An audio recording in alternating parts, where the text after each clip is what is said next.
Génesis capítulo 1, el 1 todavía, hoy lo acabamos, y ya es la última parte para entrar al versículo 2 en esta noche. Dice: en el principio creó Dios los cielos y la tierra. Ya vimos lo que era antes del principio, ya vimos también que se usan dos palabras para crear: vara, de la nada, y asa, de algo que ya existía. Ahora vemos a continuación también que dice la Biblia que esta palabra que se usa por primera vez en la Biblia, Dios, es la palabra hebrea Elohim. Y vimos también que indica pluralidad.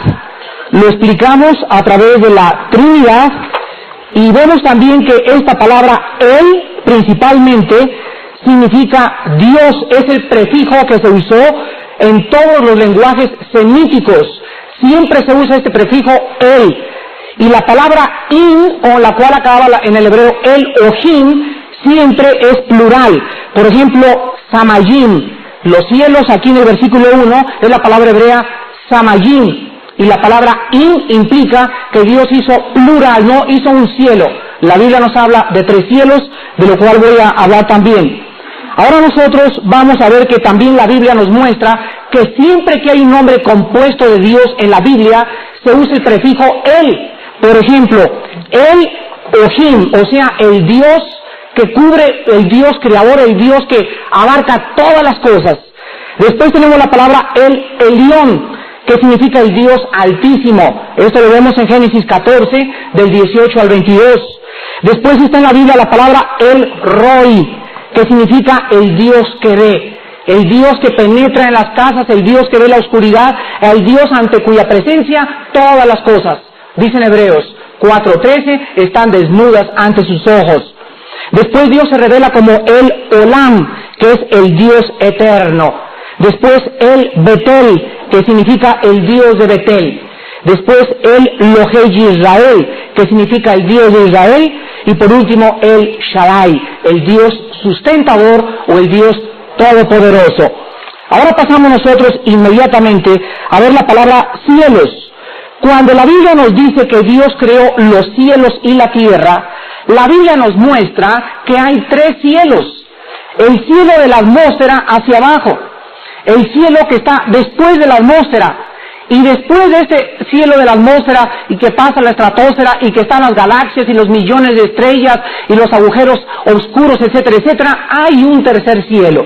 Esto lo menciona 2 de Corintios capítulo 12, versículo 2.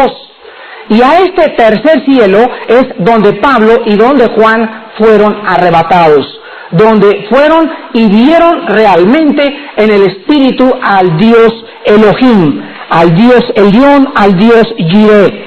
Ahora vamos a ver nosotros que no se refiere a las estrellas. Cuando dice en el principio creó Dios los cielos y la tierra, no metan a las estrellas aquí, porque las estrellas fueron creadas en el 4º día, en el versículo 16. Dice el versículo 16 del capítulo 1, e hizo Dios las 2 grandes lumbreras, o sea, el sol y la luna, la lumbrera mayor para que señorease en el día y la lumbrera menor para que señorease en la noche. Hizo también las estrellas. ¿Cuándo? En el 4º día. Entonces aquí en el primer versículo no están más que los cielos, el primero, el segundo y el tercero.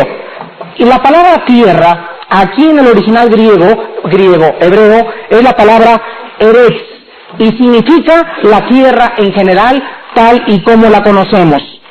Ahora quiero que vean que en el versículo 1 encontramos la Trinidad. En el principio, ahí está el tiempo. Dios creó los cielos y Dios creó la tierra. Ahí tenemos el espacio y la materia.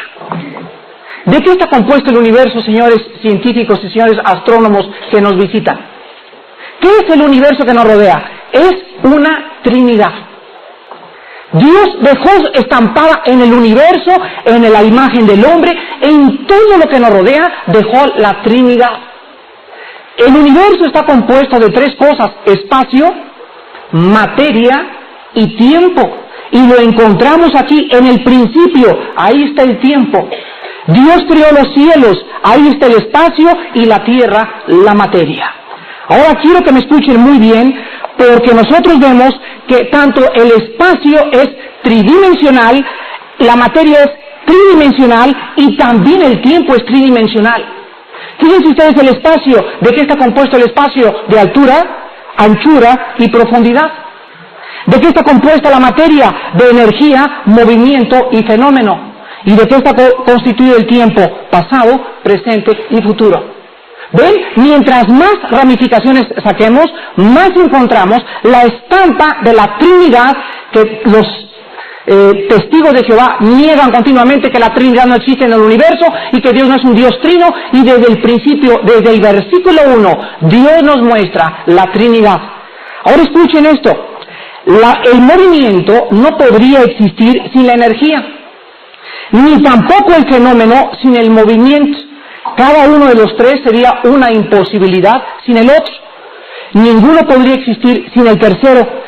El universo consiste enteramente de movimiento, el cual aparece ante nosotros como fenómeno, y el movimiento consiste en energía trabajando, y vemos en todo el universo esta Trinidad. Ahora, por si fuera poco, el hombre también es un ser tripartito. El hombre es un espíritu. El hombre tiene un alma y el hombre vive dentro de un cuerpo. El hombre, como dice en 1 Tesalonicenses 5:23, y todo vuestro ser. ¿De qué está compuesto el ser? Espíritu, alma y cuerpo sean guardados irreprensibles hasta la venida de Jesucristo nuestro Señor. Ahora vemos nosotros también que el hombre es también una parte vital del universo, porque el hombre está unido con su cuerpo al tiempo. O sea, nuestro cuerpo tiene dimensiones. La materia, estamos unidos con la materia porque nuestro cuerpo consiste de materia. Y en último lugar con el tiempo, porque su existencia física es una existencia dentro de nuestro tiempo. Entonces, por todos lados, vemos la Trinidad, vemos al Dios Trino, y en el mismo hombre, nosotros hechos a su imagen, encontramos que somos seres tripartitos. Hace poco me encontré un muchacho y me dijo: oye, Armando, tú dijiste que el hombre se diferenciaba de los animales en que el hombre era espíritu y el animal no era espíritu. Pero me dijo: un momento, ningún animal razona. Y el ejemplo que tú diste del chimpancé que estaba ahí en la jaula no se le llama razonamiento. Miren, quiero darles un consejo a todos los hermanos cristianos para cuando se encuentren con esta clase de personas. Estas personas son sinceras y están buscando la verdad y quieren explicaciones. Pero tomen nota a todos los cristianos, por favor. Cuando nosotros discutamos, el día que te inviten a la televisión y te hagan esta pregunta y no te vas a sacar... En el momento en que nosotros disputamos con cualquier persona, es muy importante en la apologética cristiana definir términos. Esta persona me dice: este es un razonamiento. Número uno, vamos a comenzar. ¿Qué le llamas o a qué le llamas tú razonamiento? ¿Se dan cuenta? O sea, nos encontramos de repente muchas veces hablando y usando términos que ni siquiera nosotros comprendemos. Entonces este muchacho me dice: bueno, razones es juicio. Y le dije: mira, vamos a ver dos cosas. Vamos a ver el diccionario Larousse, la enciclopedia británica, y vamos a ver el diccionario filosófico. Él sus deducciones las había sacado del diccionario filosófico. Por eso se llama filosófico, porque son términos o definiciones filosóficas, pero no necesariamente son reales, porque todo lo que cae en la filosofía es absolutamente irreal. Gracias. Entonces, ¿qué significa la palabra razón? Miren, la enciclopedia británica, el diccionario Larousse y los diccionarios de la lengua de la Academia de la Literatura Española definen principalmente el acto de razón como un acto de juicio o de discurrir. Cuando el chimpancé acomodó una caja y la puso sobre la otra y sobre la otra, el chimpancé juzgó en su mente que bajo las dos cajas no podría alcanzarlas, tendría que poner la tercera, y discurrió para brincar y alcanzar los plátanos. Entonces hay un grado, o existe en el chimpancé, en el delfín, en el perro y en el caballo, cierto nivel de razonamiento, no como en el hombre, pero sí existe dentro de ellos cierto discurrir para tomar decisiones, y eso es lo que significa razonar. Me dice otra persona: bueno, Armando, es que el amor, bueno, ¿cómo define el diccionario Larousse el amor? Fíjense ustedes que los términos que la Biblia usa son diferentes al diccionario Larousse, a la enciclopedia británica y a los diccionarios filosóficos, porque los pensamientos de Dios no son nuestros pensamientos, y hasta que no venimos a la Biblia no encontramos realmente lo que significa cada término. Pregúntale a un joven qué es el amor y qué te va a contestar. No sabe qué contestarte, porque el amor no fue conocido hasta que Cristo murió en la cruz. Pregúntale al joven qué es la justicia. Pues justicia es que mi papá me dejó ir con mi novia al cine. Es un injusto mi papá. Sin embargo, ellos, clamando justicia, son más injustos que los padres. Entonces, en la apologética cristiana es importante, cuando disputamos con cualquier persona, definir los términos para poder descubrir de qué estamos hablando. Muy bien, ahora vamos a ver a continuación en el versículo 2. Ya pasamos al 2. Ya pasamos el Beredish Bara Elohim Samayim Eretz. En el principio creó Dios los cielos y la tierra. Ahora en el versículo 2 dice, y la tierra estaba desordenada y vacía, y las tinieblas estaban sobre la faz del abismo, y el Espíritu de Dios se movía sobre la faz de las aguas. Vamos en primer lugar a dar los términos originales en el hebreo. La palabra desordenada es una palabra muy interesante hebrea, que es la palabra tohu, T-O-H-U, y significa literalmente confusa, vana o sin forma. Se usa 20 veces en el Antiguo Testamento. La palabra vacía es la palabra bohu, con B de burro y H intermedia, y significa desolada y sin nada. Ahora nosotros encontramos dos teorías al llegar al versículo 2. Hay dos escuelas teológicas. Una escuela nos dice que entre el versículo 1 y el versículo 2 hubo un caos. Algo sucedió, porque la tierra no estaba así originalmente. Dios no creó la tierra desordenada y vacía y sin forma. Dios la creó para ser habitada. ¿En qué se basan estas personas? Veamos Isaías 45. Y voy a estudiar las dos escuelas y voy a dejar que ustedes decidan con cuál se quedan. Fíjense que es muy importante que para nosotros como maestros de la Biblia es muy importante que no impongamos nuestra doctrina, sino que nosotros presentemos las dos caras de la moneda y que ustedes, bajo la dirección del Espíritu Santo, tomen una decisión. Por ejemplo, cuando comencé yo a enseñar sobre el don de lenguas, venían los muchachos a mí, Armando, y hablas lenguas, etcétera, etcétera, y yo sabía que solamente conocían una cara de esa doctrina, pero no sabían la otra cara de la doctrina. Y entonces le pedí al Señor que me diera sabiduría para enseñar la otra cara de la moneda. Y cuando ya los jóvenes y los estudiantes de teología tienen las dos caras de la moneda, ellos tienen que tomar una decisión y saber cuál es la verdadera. Porque no puede haber dos verdades. Es imposible. La verdad tiene que ser una. Entonces nosotros tenemos que presentar las dos caras de la moneda. No enseñar solamente una, sino presentar también la otra, para que los estudiantes decidan por sí mismos. Y si tú decides y dices en tu iglesia, mire señor, yo decido que en esta iglesia no estoy de acuerdo con su doctrina, te voy a dar un consejo. Salte de esa iglesia porque vas a causar divisiones. Si tú estás en una iglesia es porque has aceptado el cuerpo de doctrina que ahí se enseña.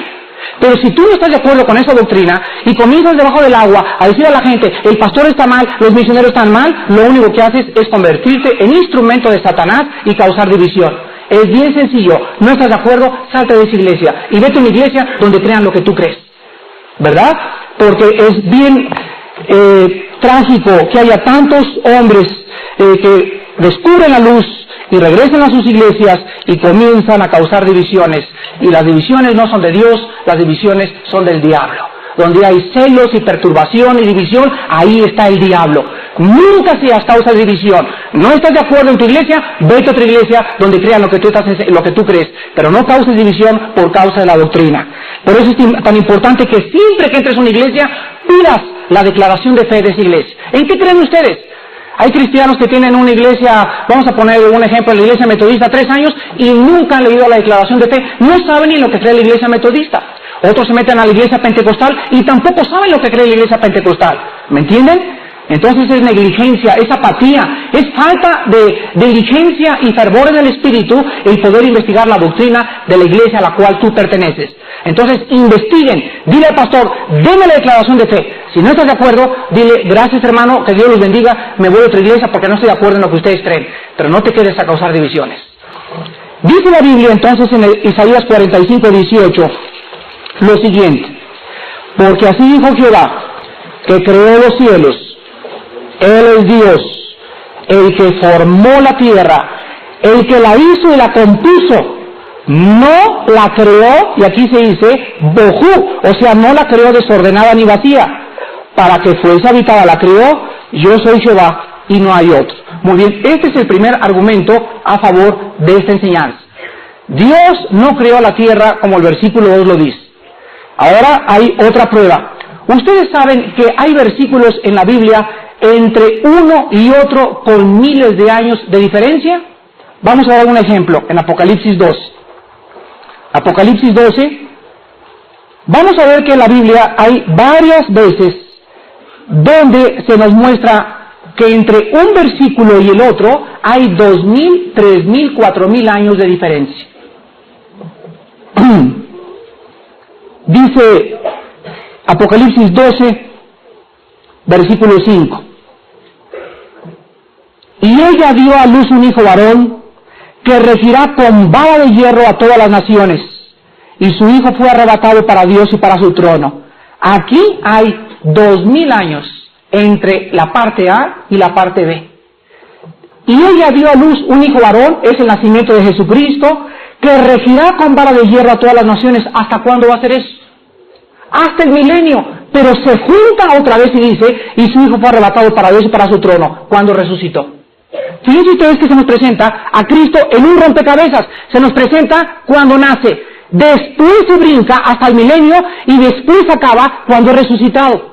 Y los judíos por eso se equivocaron, porque cuando vino Cristo no sabían que la hermenéutica de la interpretación bíblica se podían encontrar versículos donde se presentaba en la mitad del versículo al Mesías como el Salvador y en la otra mitad como el Rey sufriente. Y querían juntar los dos y no discernieron y se embolaron y creyeron que Cristo no era el Cristo porque murió en la cruz, sin antes haber sabido que era necesario que muriera antes de que reinara. Vamos a ver otro ejemplo en Isaías 61. Aquí importante es que conozcamos la hermenéutica cristiana.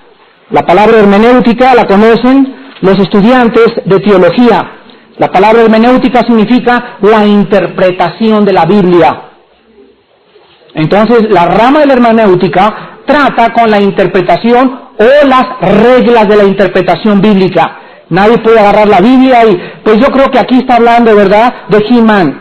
Y está, pues yo creo, ¿verdad?, que este fue el Maharashi Hashi, como dijo él, que cuando él llegó a Los Ángeles en el vuelo 701 procedente de Japón, en ese momento Jesucristo estaba siendo visto en las nubes del cielo. Eso fue lo que dijo el Maharashi cuando llegó a Los Ángeles. Por eso está el Maharashi.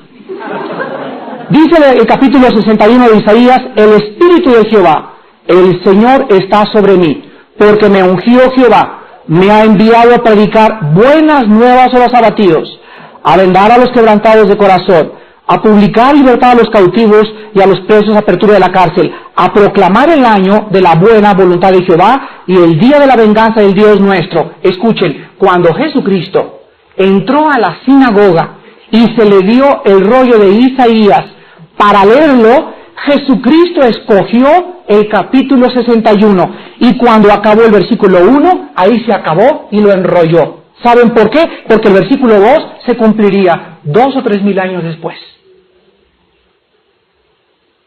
¿Ven? En estas interpretaciones encontramos que en la Biblia puede haber un versículo seguido del otro, pero en medio puede haber miles de años que no se ha cumplido. Por eso, entre el versículo 1 y el 2 del Génesis, puede haber varios miles de años. Yo les voy a decir que lo crean, les voy a presentar el segundo argumento. Vean Ezequiel capítulo 28, la caída de Satanás, y vamos a ver que Satanás, antes, Ezequiel 28, Satanás, antes de que el hombre fuera atacado, antes de que fuera puesto en el Edén, Satanás ya vivía en el Edén. Vamos a ver esto. O sea, antes de que el hombre fuera puesto, ya había habido algo en la tierra. Vamos a ver en el capítulo 28 de Ezequiel, versículos 12 al 16. Dice así: Hijo de hombre, levanta endecha sobre el rey de Tiro y dile: así ha dicho Jehová el Señor, tú eras el sello de la perfección, lleno de sabiduría, acabado de hermosura. En Edén, y la misma palabra hebrea, que se usó en Génesis 1. En Edén, en el huerto de Dios, estuviste. De toda piedra preciosa era tu vestidura, de cornelina, topacio, jaspe, crisólito, berilo y ónice, de zafiro, carbunclo, esmeralda y oro. Los primores de tus tamboriles y flautas estuvieron preparados para ti en el día de tu creación. Tú, querubín grande, protector, yo te puse en el santo monte de Dios, allí estuviste, en medio de piedras de fuego te paseabas. Perfecto eras en todos tus caminos, desde el día que fuiste creado hasta que se halló en ti maldad. A causa de la multitud de tus contrataciones, fuiste lleno de iniquidad y pecaste. Por lo que yo te eché del monte de Dios y te arrojé entre las piedras del fuego, oh querubín protector. Vemos nosotros que hay un paréntesis entre la creación del mundo, entre la creación del hombre, y en medio de esas dos algo pasó aquí en el planeta Tierra. No sé cómo estuvo la cosa de Satanás, pero la cuestión es que Ezequiel nos muestra, vamos a ver al ratito Isaías 14, que algo sucedió por lo cual Satanás fue echado del huerto del Edén. Y en ese momento él pudo haber creado el desorden que existía en la tierra cuando el hombre fue puesto y que Dios tuvo que reconstruir después de la creación original. Veamos ahora Isaías 14. Isaías capítulo 14.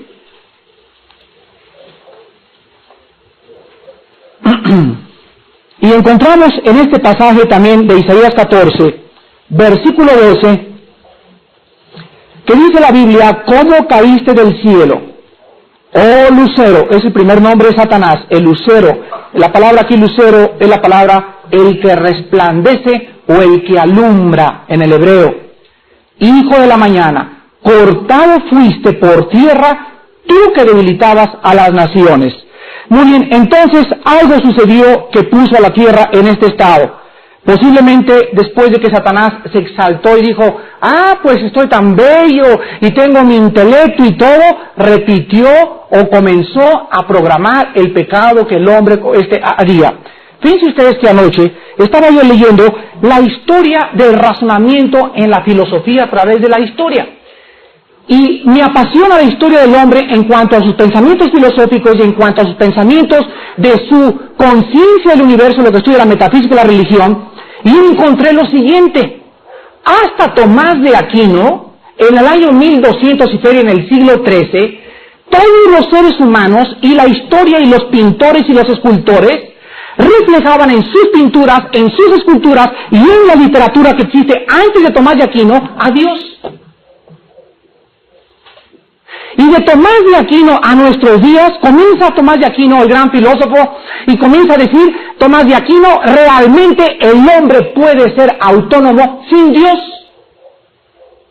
Y eso que muchos le consideran a Tomás de Aquino como un santo, pero la filosofía principal de Tomás de Aquino era que realmente la naturaleza era lo que debería de exaltarse, y ahí comenzó, por ejemplo, Van Dyck, que fue el primer pintor que pintó un paisaje, y quitando a Dios. Todos los pintores antes, por ejemplo, Leonardo da Vinci, Michelangelo, que fueron más o menos después del Renacimiento, o de la época de oro de la filosofía, de la pintura, de la música y de la escultura, comenzaron a ser influidos por esta persona, a Tomás de Aquino, y todos los filósofos de ahí en adelante, hasta que llegamos al siglo pasado, donde tenemos a Guibert, tenemos a Friedrich Nietzsche, tenemos a Sigmund Freud, tenemos a Carlos Darwin, comienzan los hombres a hacer a un lado a Dios y a comenzar a proclamar una filosofía totalmente humanista.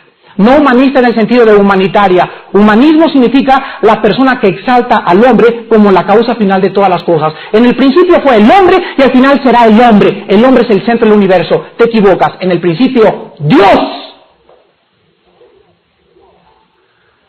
Cómo el pensamiento comienza a ser transformado y comenzamos nosotros a emular, y el que acaba y le da la puntilla a la filosofía de los grandes pensadores es el gran Emmanuel Kant, que juntamente con Hegel, el maestro famoso de Karl Marx, Acaban de destruir la filosofía humana y Kant comienza a decir realmente junto con Friedrich Nietzsche, Dios está muerto. Y estas corrientes llegan al siglo XX y entonces los pastores en Estados Unidos mandan a los seminarios europeos a estudiar la teología y van a Alemania donde predomina Kant, donde predomina Nietzsche, donde predomina el racionalismo, regresan a Estados Unidos y en 1910 comienza la infiltración y la verdadera apostasía de la iglesia que el Señor ganó con su sangre. Y llegamos a México y vemos que en México hace 10 o 15 años tú no podías decir yo soy cristiano porque se reían de ti. Tú no puedes decir a una persona yo creo en Cristo porque te dicen no pues yo te voy a decir por qué no soy cristiano y le contestas yo sé dónde sacaste tu filosofía. Leíste a Bertrand Russell, ¿verdad? El gran ateo que dijo ¿por qué no soy cristiano? El tonto ese cabeza de tlacoyo o palo como le quieren ustedes llamar que jamás pudo realmente sinceramente poder evaluar sus pensamientos filosóficos a la luz de la Biblia. Y todos los teólogos y los racionalistas del siglo XX son contagiados por esta corriente que venimos absorbiendo desde Freud conjuntamente con Carlos Darwin y llegamos al siglo XX y encontramos que el hombre está huyendo de la razón.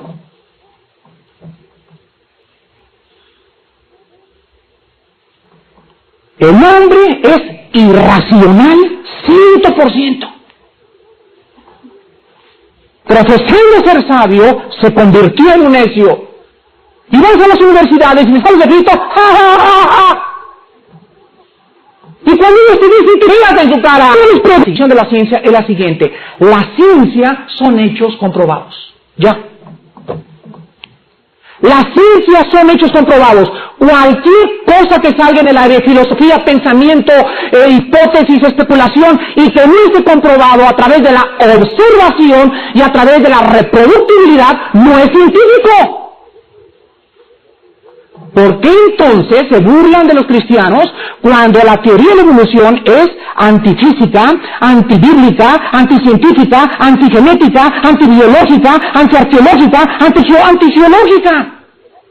Pero nosotros no lo sabíamos porque no conocemos la Escritura, no tenemos las armas para presentar defensa de la razón. Ahí está la razón que nos demandan que nosotros les digamos. Y cuando comenzamos a descubrir esto, y nos paramos en la televisión, y rentamos a las escuelas, y desafiamos a los universitarios, comenzamos, escúchenme muy bien, comenzamos a que comience a arder México.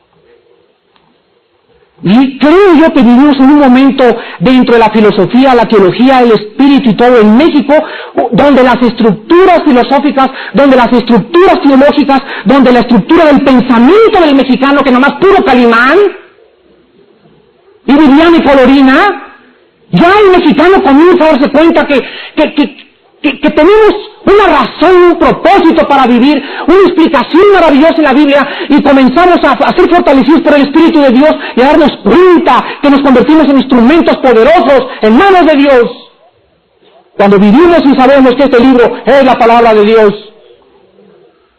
Y es el momento, de veras, en que así, si veríamos lo de Nietzsche, de Freud, de Darwin por todos lados, y agarramos y comenzar a llenar la atmósfera del pensamiento y transformar nuestro pensamiento, la televisión, los periódicos, los libros, los nuevos científicos que están ahorita saliendo, transformarlos con el mensaje de Dios. Y esto es lo que realmente la Biblia puede hacer con un ser humano, transformarlo y llevar cautivo todo pensamiento a la obediencia a Cristo Jesús. Ahora regresamos a Génesis y vamos a ver la tercera prueba de que hay un lapso aquí entre estos dos versículos. Y la tercera prueba es la siguiente. La palabra que se usó en el versículo 1, crear, repito la palabra bara, que es crear de la nada. Asa, formar de algo que ya existe. Ahora ven ustedes que la diferencia entre creación y formación es real, porque en ninguna parte del Génesis, a excepción del capítulo 1, se vuelve a usar la misma palabra.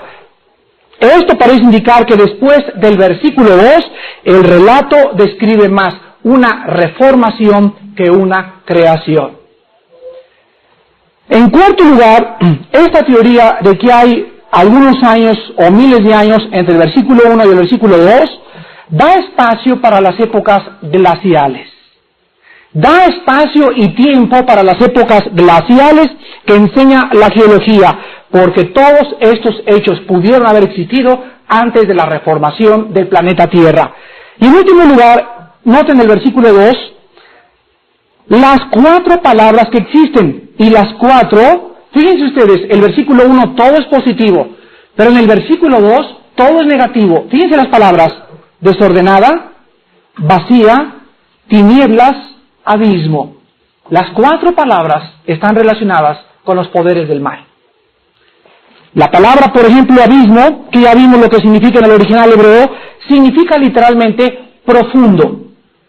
Ahora saben ustedes que el abismo, en Apocalipsis capítulo 9, es el lugar donde se encuentran encerrados en un lugar muy especial los demonios que pervirtieron la genética en el capítulo 6 del libro del Génesis. Y la Biblia nos dice que hay un ángel que es Apolión, que es el destructor, el jefe de los 4 ángeles que están alrededor del río Éufrates, pero la palabra abismo en la Biblia siempre significa la habitación o el lugar donde moran los poderes del mal. Hay suficientes evidencias, algún día se las doy, repito, hay suficientes evidencias que el abismo está en el centro del mal.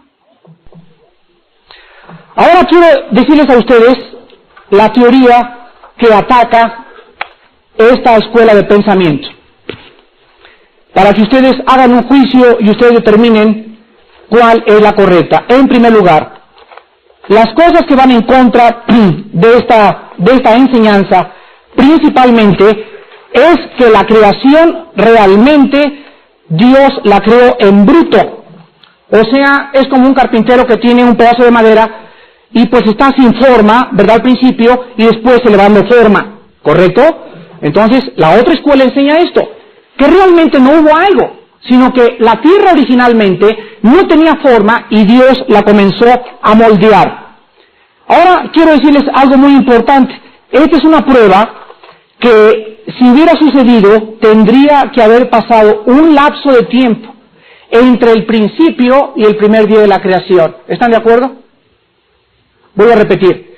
Si originalmente Dios creó la tierra y entonces la comenzó a moldear, ¿en cuánto tiempo la acabó de moldear? Porque dice la Biblia que Dios creó todo en 6 días. Y vamos a demostrar después que los días del Génesis son días literalmente de 24 horas. Esta es la objeción a esta enseñanza. Otro argumento en contra de lo que les enseñé. Dicen otros teólogos que los 6 días de creación fueron todos los días que Dios trabajó, y antes de los 6 días, Dios no hizo nada. ¿Correcto? Y en tercer lugar, dicen los teólogos que fue Adán el que trajo el pecado al mundo. Dice Romanos 5:12, porque por un hombre entró el pecado a la tierra, y por el pecado entró la muerte. Entonces, si Adán fue el causante de que Satanás entrara aquí a la tierra, pero Adán fue el que trajo el pecado al mundo, no Satanás, entonces realmente no fueron un lapso grande entre el versículo 1 y el versículo 2, y realmente el hombre fue el que inició todo, y Dios comenzó a moldear la tierra.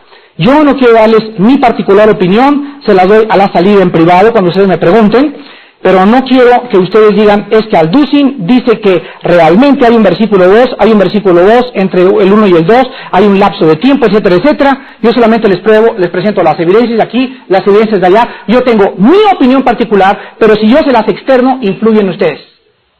Y entonces vamos, no, como Armando piensa eso, yo también voy a pensar eso. No, tú ponlo en oración. Escríbelo, compra el cassette de la semana que entra, medítalo los dos, escríbelo si no tienes tiempo ahorita, y que el Espíritu Santo te guíe a toda la verdad, porque tanto tú como yo tenemos el mismo Espíritu. Y estoy seguro que vamos a estar de acuerdo si lo estudias claramente. Ahora bien, enseguida encontramos nosotros que dice la Biblia que en el versículo 2, las tinieblas estaban sobre la faz del abismo. La palabra tinieblas es la palabra griega choskek, así como suena. Significa oscuridad, lo opuesto a la luz. La palabra faz es la palabra panim, con P de papá.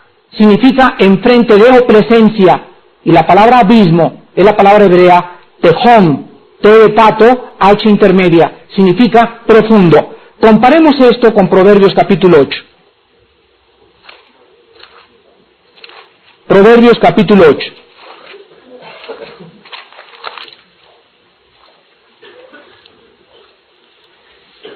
Y quiero que vean ustedes la referencia paralela donde se nos muestra a Cristo personificado en Proverbios 8 como la sabiduría.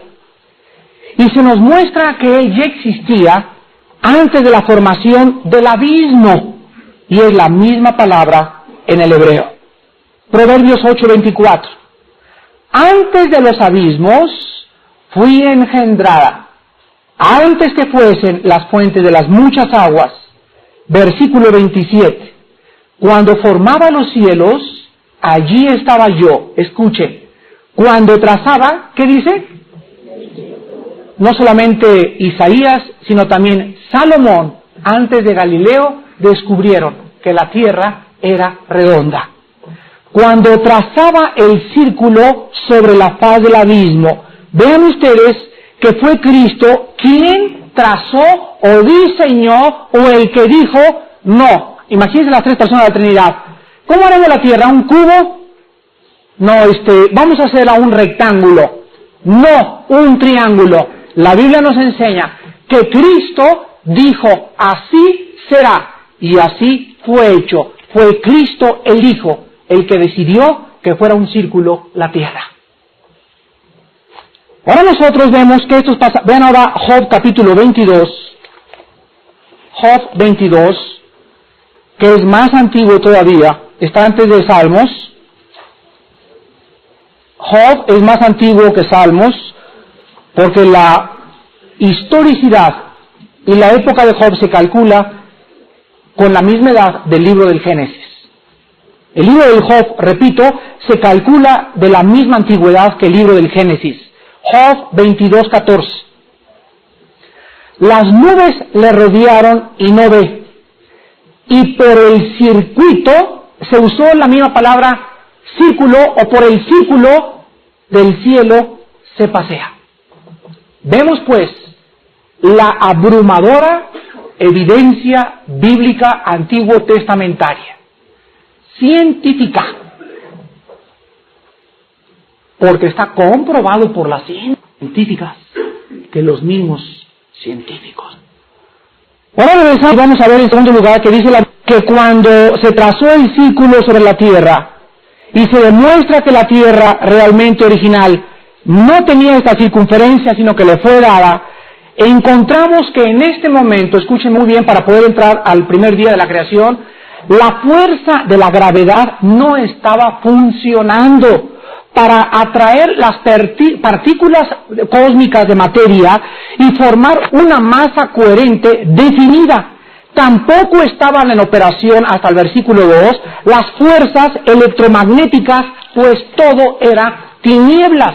Y vamos a demostrar que cuando Dios dijo que sea la luz, no era la luz del sol, no era la luz de la luna, porque fueron creadas en el cuarto día. Se refería a las tres clases de fuerzas que existen en el universo: la nuclear, la gravitacional y la fuerza electromagnética. Y cuando Dios dice sea la luz, en este momento lo que realmente sucedió es que se puso en movimiento la energía. ¿Qué es la luz? Energía. Vemos pues que el universo físico llega a existir, pero antes estaba sin forma. Vean entonces la forma científica tan maravillosa en que Dios hace todo. Dios hace la tierra, la comienza a moldear, o lo que haya pasado antes no importa, pero dice la Biblia, todo era tinieblas, estaban sobre el abismo, y encontramos en el versículo 3, y entonces Dios dijo que sea la luz, o sea, comienza el espectro electromagnético, y comienzan las fuerzas gravitacionales a ponerse en operación, y la ciencia comprueba, las ondas mueven en... que el que inició el movimiento de la materia fue el Espíritu Santo. Dice el versículo 2, mientras todo estaba en tinieblas, había aparte de las tinieblas algo. La palabra movía, el Espíritu se movía sobre la faz de las aguas, es la palabra que se usó en pollar. Es la misma palabra que se usa en Deuteronomio cuando se muestra que un águila como empolla sus aguiluchos, el Espíritu Santo se plasmó sobre la tierra como si fuera una gallina del Espíritu Santo, y el contacto del Espíritu Santo sobre el huevo que era la tierra, hizo que empollara y salió la vida. Es el Espíritu el que da la vida. Pero vemos a las tres personas de la Trinidad en Génesis 1 y Génesis 2. El Padre tiene la idea, el Hijo lo lleva a cabo y el Espíritu Santo lo realiza a través de la fuerza. La palabra espíritu aquí se usó la palabra griega ruwach, R-U-W-A-C-H, y literalmente significa revolotear, temblar, vibrar, cuando soplaba y se movía sobre el universo. Ahora, si el universo tenía que ser energetizado, tenía que haber alguien que lo hiciera, ¿no es verdad? Yo les dije hace mucho tiempo que cuál fue el origen del movimiento. Ningún científico lo puede saber, el origen del movimiento. Me dijo un muchacho, mira hermano, cualquier movimiento o materia que sale del espacio y tú le empujas, sigue continuamente en el espacio. Le dije, correcto, pero no da vuelta. Y la Tierra no solamente va así, sino que la Tierra, aquí está el Sol, la Tierra hace esto. Y no se va así, sino que se va así, y después hay otro antes que ella, que es Venus, y después de ella Marte, y después y todos los 9 planetas están alrededor de una masa, y todos giran alrededor de él, ninguno choca con el otro, no hay tráfico, no hay congestión, no hay pitidos, no hay nada, todo es un movimiento elíptico perfecto, y la prueba no es solamente que se va así, sino que ¿quién le hace que dé la vuelta?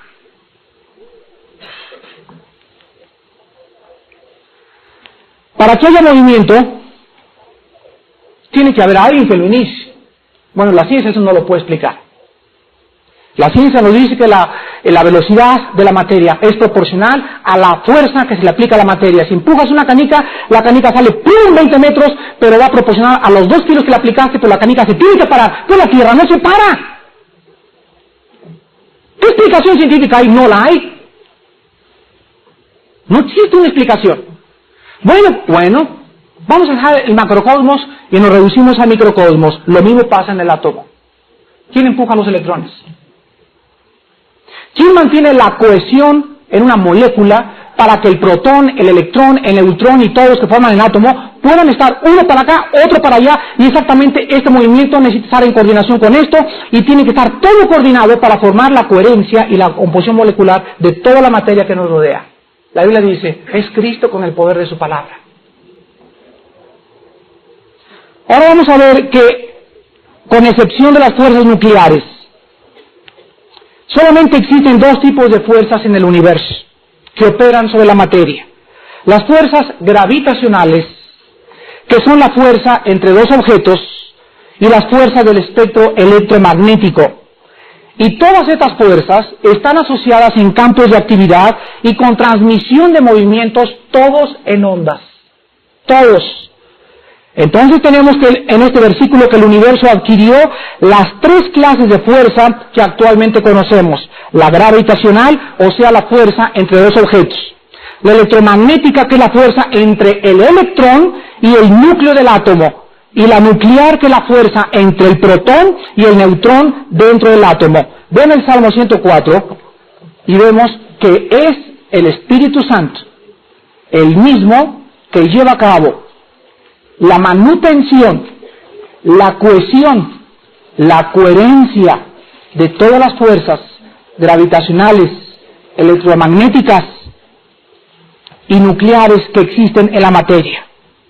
Salmo 104, del 27 al 30. Escuchen algo que se escribió antes de Einstein, antes de Galileo, antes de todos los grandes científicos. Dice así, Salmo 104, 27 en adelante. Todos ellos esperan en ti, para que les des su comida a su tiempo. Les das, recogen. Abres tu mano, se sacian de bien. Escondes tu rostro, se turban. Les quitas el hálito, es la palabra aliento, dejan de ser. Vuelven al polvo. Escuchen. Envías tu espíritu, son creados y renuevas la faz de la tierra. Oiga, un momentito, señor, si usted dijo que ya no hay nada que se crea ni que se destruye. Pero es que el que hace que haya ovulación, ¿quién fue primero, el huevo o la gallina? La Biblia nos da la respuesta, la gallina. Bueno, pues que tenía que haber un huevo, es que Dios creó la gallina para que pusiera huevitos. Y de ahí la gallina, siempre que ponga huevitos, nunca van a nacer canguros. En el huevo lleva la composición genética del huevo para que siempre el huevo de la gallina produzca seres que están ahí metidos microscópicos y produzcan siempre pollitos, nunca cocodrilos. Los cocodrilos llevan en su composición genética tal cosa que cuando ellos, como también animales que ponen huevos, nazcan, siempre nazcan cocodrilitos y nunca jirafas. Y cuando se invierte el orden de la creación y se hace una mutación entre un gen y el otro, siempre existe el juicio de Dios, como cuando se cruzó el caballo con la burra, nació la bola y la mula nació estéril.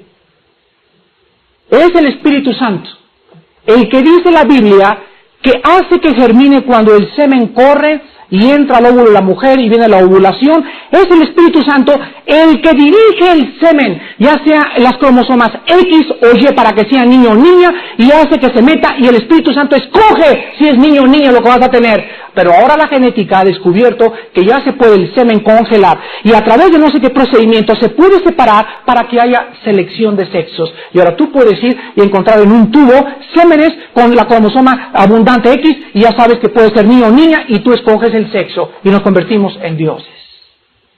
Y a lo mejor Dios no quería que tuvieras una niña, quería que tuvieras un niño, y violaste un principio de Dios. Dice la Biblia, no seas sabio en tu propia opinión. ¿No es cierto en Proverbios 3?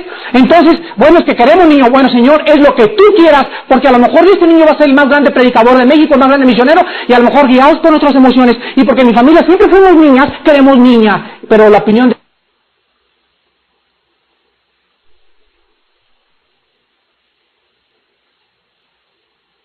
nosotros, que después, en el versículo 3, cuando Dios dice sea la luz, la ciencia comprueba que la luz es la más básica de todas las formas de energía, y la luz está íntimamente relacionada con todas las demás formas de energía. Alberto Einstein declaró y aventó en el tapete del mundo científico la siguiente ecuación, que es muy famosa, todos se lo saben. E igual a mc al cuadrado, o sea, c era igual a la velocidad de la luz. Entonces, Einstein con esta fórmula relacionó que la energía estaba relacionada con la materia, y en esta ecuación fue lo que les dijo al mundo científico. La relación que existe entre la energía y entre la materia es absolutamente intrínseca. Esta ecuación de Einstein dividió el mundo científico, y Einstein fue el científico más honesto que ha existido, porque dijo, todo es relativo.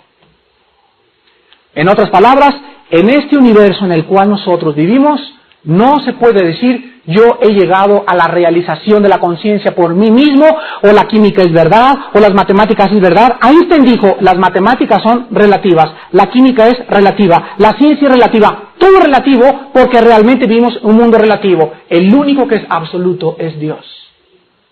Entonces la verdad tiene que ser encontrada en Él. Y para que tú puedas encontrar y penetrar las verdades absolutas, tienes que conocer a Jesucristo como tu Señor y como tu Salvador. Porque en Cristo están escondidos todos los secretos de la sabiduría. Ni en Einstein, Cristo el Hijo, el sustentador de todo lo que existe, que Él es realmente el camino, la verdad. Quiero decirles a ustedes que observen el versículo 2 y el 3. Abróchense los cinturones. Génesis capítulo 1.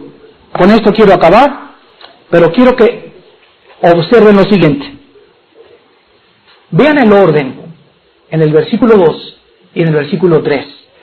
Vean en el versículo 2, en primer lugar, la actividad del Espíritu Santo, ¿correcto?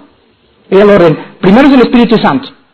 En segundo lugar, en el versículo 3 encontramos, y dijo Dios, ahí encontramos la palabra de Dios, ¿correcto? Y también encontramos en el versículo 3, en tercer lugar, la luz. Vean el orden. El Espíritu, la palabra, y después la luz. Este es el mismo orden en la conversión. El Espíritu Santo tiene en esta noche que comenzar a revolotear sobre tu entendimiento. Después, el segundo orden es, la fe es por el oír y oír por la palabra de Dios. Y una vez que la palabra ha hecho su trabajo, agárrenla. Es el mismo orden de la conversión. Dijo Cristo, si el Espíritu Santo no los convenciera de pecado, aunque les muestres todos los argumentos del mundo filosóficos y científicos, no es la obra absoluta y total, 100% del Espíritu de Dios. Él es el Espíritu el que te convence de pecado. Es el Espíritu Santo el que te puede iluminar. Es el Espíritu Santo el que aplica mis palabras o las palabras de cualquier predicador que tenga el Espíritu para que tú nazcas de nuevo. Pero siempre el orden es el mismo Espíritu, después la palabra de Dios y después la iluminación interior. Y en esta noche tú puedes ser iluminado porque yo le doy gracias a Dios que cada vez que este libro se abre, el Espíritu de Dios se comienza a mover sobre la faz de tu vida. Comienza a moverse sobre la faz de tu pensamiento. Y aquí hay personas que llegaron desordenados y vacíos, tinieblas en su mente, unos rollos que traían, unos pensamientos que traían, y en segundo lugar, entras y el Espíritu Santo comenzó a moverse esta noche, la palabra ha sido predicada, y si tú recibes esta palabra, amigo y amiga que nos visitas, sea la luz por primera vez en tu corazón. Cristo dijo, yo soy la luz, y cualquiera que no esté en mí estará en tinieblas. ¿Quieres ver la vida? ¿Quieres comprender la razón de tu existencia? ¿Quieres penetrar en el mundo intelectual de la Biblia, científico y espiritual? Necesitas a Jesucristo. No permitas que en esta noche ni tu orgullo, ni tampoco tu vanidad, ni tu religiosidad te aparten del camino de ser iluminado. Despidámonos en oración.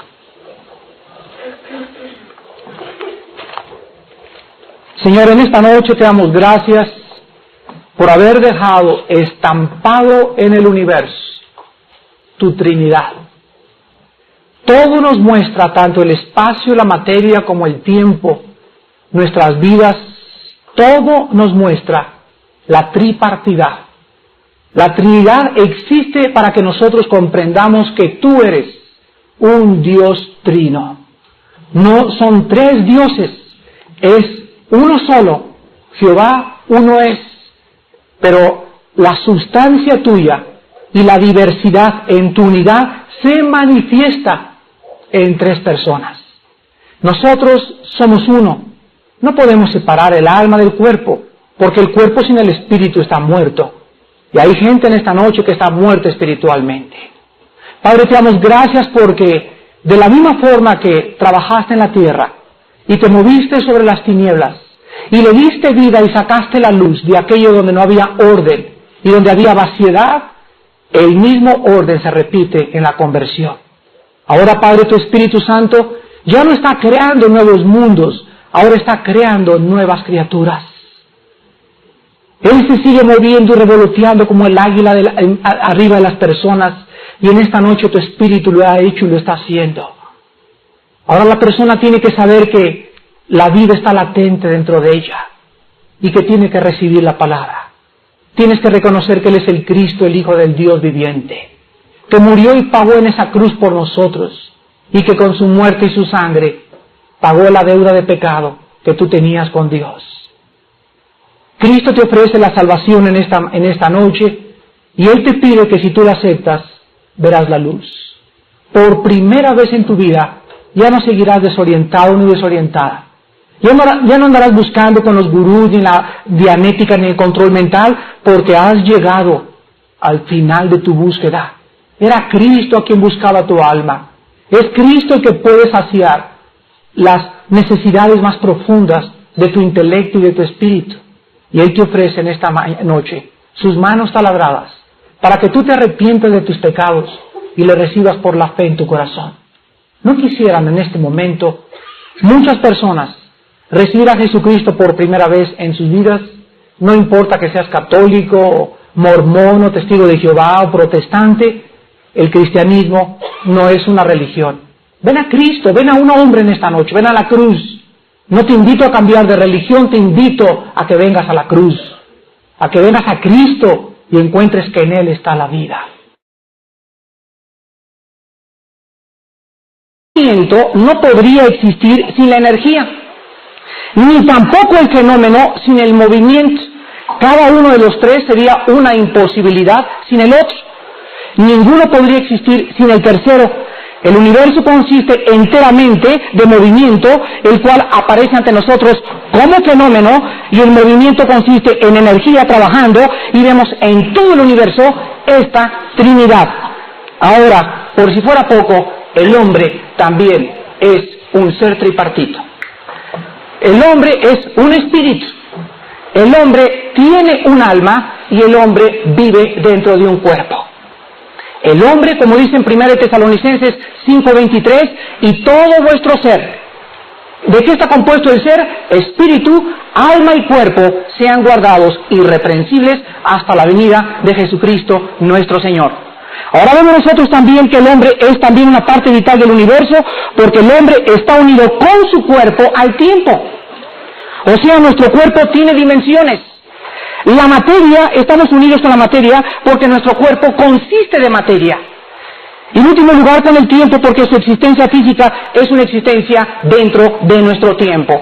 Entonces, por todos lados, vemos la Trinidad, vemos al Dios Trino, y en el mismo hombre, nosotros hechos a su imagen, encontramos que somos seres tripartitos. Hace poco me encontré un muchacho y me dijo: oye Armando, tú dijiste que el hombre se diferenciaba de los animales en que el hombre era espíritu y el animal no era espíritu. Pero me dijo: un momento, ningún animal razona. Y el ejemplo que tú diste del chimpancé que estaba ahí en la jaula no se le llama razonamiento. Miren, quiero darles un consejo a todos los hermanos cristianos para cuando se encuentren con esta clase de personas. Estas personas son sinceras. Génesis capítulo 1, el 1 todavía, hoy lo acabamos. Y ya es la última parte para entrar al versículo 2 en esta noche. Dice: en el principio creó Dios los cielos y la tierra. Ya vimos lo que era antes del principio, ya vimos también que se usan dos palabras para crear: vara, de la nada, y asa, de algo que ya existía.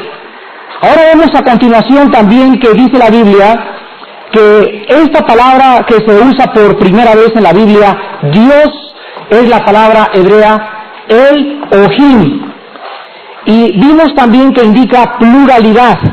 Lo explicamos a través de la Trinidad, y vemos también que esta palabra El principalmente significa Dios. Es el prefijo que se usó en todos los lenguajes semíticos. Siempre se usa este prefijo El. Y la palabra In, con la cual acaba en el hebreo Elohim, siempre es plural. Por ejemplo, Samayim. Los cielos, aquí en el versículo 1, es la palabra hebrea Samayim. Y la palabra In implica que Dios hizo plural, no hizo un cielo. La Biblia nos habla de 3 cielos, de lo cual voy a hablar también. Ahora nosotros vamos a ver que también la Biblia nos muestra que siempre que hay un nombre compuesto de Dios en la Biblia, se usa el prefijo El. Por ejemplo, Elohim, o sea, el Dios que cubre, el Dios creador, el Dios que abarca todas las cosas. Después tenemos la palabra El Elión, que significa el Dios altísimo. Esto lo vemos en Génesis 14, del 18 al 22. Después está en la Biblia la palabra El. Y están buscando la verdad y quieren explicaciones. Pero tomen nota a todos los cristianos, por favor. Cuando nosotros discutamos, el día que te inviten a la televisión y te hagan esta pregunta y no te vas a sacar... En el momento en que nosotros discutamos con cualquier persona, es muy importante en la apologética cristiana definir términos. Esta persona me dice: es que es un razonamiento. Número 1, vamos a comenzar. ¿Qué le llamas o a qué le llamas tú razonamiento? ¿Se dan cuenta? O sea, nos encontramos de repente muchas veces hablando y usando términos que ni siquiera nosotros comprendemos. Entonces este muchacho me dice: bueno, razones es juicio. Y le dije: mira, vamos a ver dos cosas. Vamos a ver el diccionario Larousse, la enciclopedia británica, y vamos a ver el diccionario filosófico. Él sus deducciones las había sacado del diccionario filosófico. Por eso se llama filosófico, porque son términos o definiciones filosóficas, pero no necesariamente son reales, porque todo lo que cae en la filosofía es absolutamente irreal. Entonces, ¿qué significa la palabra razón? Miren, la Enciclopedia Británica, el Diccionario Larousse y los diccionarios de la lengua de la Academia de la Literatura Española definen principalmente el acto de razón como un acto de juicio o de discurrir. Cuando el chimpancé acomodó una caja y la puso sobre la otra y sobre la otra, el chimpancé juzgó en su mente que bajo las dos cajas no podría alcanzarlas, tendría que poner la tercera y discurrió para brincar y alcanzar los plátanos. Entonces hay un grado o existe en el chimpancé, en el delfín, en el perro y en el caballo cierto nivel de razonamiento, no como en el hombre, pero sí existe dentro de ellos cierto discurrir para tomar decisiones, y eso es lo que significa razonar. Me dice otra persona, bueno, Armando, es que el amor, bueno, ¿cómo define el diccionario Larousse el amor? Roi, que significa el Dios que ve, el Dios que penetra en las casas, el Dios que ve la oscuridad, el Dios ante cuya presencia todas las cosas, dicen Hebreos 4:13, están desnudas ante sus ojos. Después Dios se revela como el Olam, que es el Dios eterno. Después el Betel, que significa el Dios de Betel. Después el Elohei Israel, que significa el Dios de Israel. Y por último el Shaddai, el Dios sustentador o el Dios todopoderoso. Ahora pasamos nosotros inmediatamente a ver la palabra cielos. Cuando la Biblia nos dice que Dios creó los cielos y la tierra, la Biblia nos muestra que hay tres cielos. El cielo de la atmósfera hacia abajo, el cielo que está después de la atmósfera, y después de este cielo de la atmósfera y que pasa la estratosfera y que están las galaxias y los millones de estrellas y los agujeros oscuros, etcétera, etcétera, hay un tercer cielo. Esto lo menciona 2 de Corintios capítulo 12, versículo 2. Y a este tercer cielo es donde Pablo y donde Juan fueron arrebatados, donde fueron y vieron realmente en el Espíritu al Dios Elohim, al Dios Elión, al Dios Jireh. Ahora vamos a ver nosotros que no se refiere a las estrellas. Cuando dice en el principio creó Dios los cielos y la tierra, no metan a las estrellas aquí, porque las estrellas fueron creadas en el cuarto día, en el versículo 16. Dice el versículo 16 del capítulo 1, e hizo Dios las dos grandes lumbreras, o sea el sol y la luna, la lumbrera mayor para que señorease en el día y la lumbrera menor para que señorease en la noche, hizo también las estrellas. ¿Cuándo? En el cuarto día. Entonces aquí en el primer versículo no están más que los cielos, el primero, el segundo y el tercero. Y la palabra tierra, aquí en el original hebreo, es la palabra eretz, y significa la tierra en general, tal y como la conocemos. Ahora quiero que vean que en el versículo 1 encontramos la Trinidad. En el principio, ahí está el tiempo. Dios creó los cielos y Dios creó la tierra. Ahí tenemos el espacio y la materia. ¿De qué está compuesto el universo, señores científicos y señores astrónomos que nos visitan? ¿Qué es el universo que nos rodea? Es una Trinidad. Dios dejó estampada en el universo, en la imagen del hombre, en todo lo que nos rodea, dejó la Trinidad. El universo está compuesto de tres cosas: espacio, materia y tiempo. Y lo encontramos aquí en el principio, ahí está el tiempo. Dios creó los cielos, ahí está el espacio, y la tierra, la materia. Ahora quiero que me escuchen muy bien, porque nosotros vemos que tanto el espacio es tridimensional, la materia es tridimensional y también el tiempo es tridimensional. Fíjense ustedes el espacio, ¿de qué está compuesto el espacio? De altura, anchura y profundidad. ¿De qué está compuesta la materia? De energía, movimiento y fenómeno. ¿Y de qué está constituido el tiempo? Pasado, presente y futuro. ¿Ven? Mientras más ramificaciones saquemos, más encontramos la estampa de la Trinidad, que los testigos de Jehová niegan continuamente que la Trinidad no existe en el universo y que Dios no es un Dios trino, y desde el principio, desde el versículo 1, Dios nos muestra la Trinidad. Ahora escuchen esto, el movimiento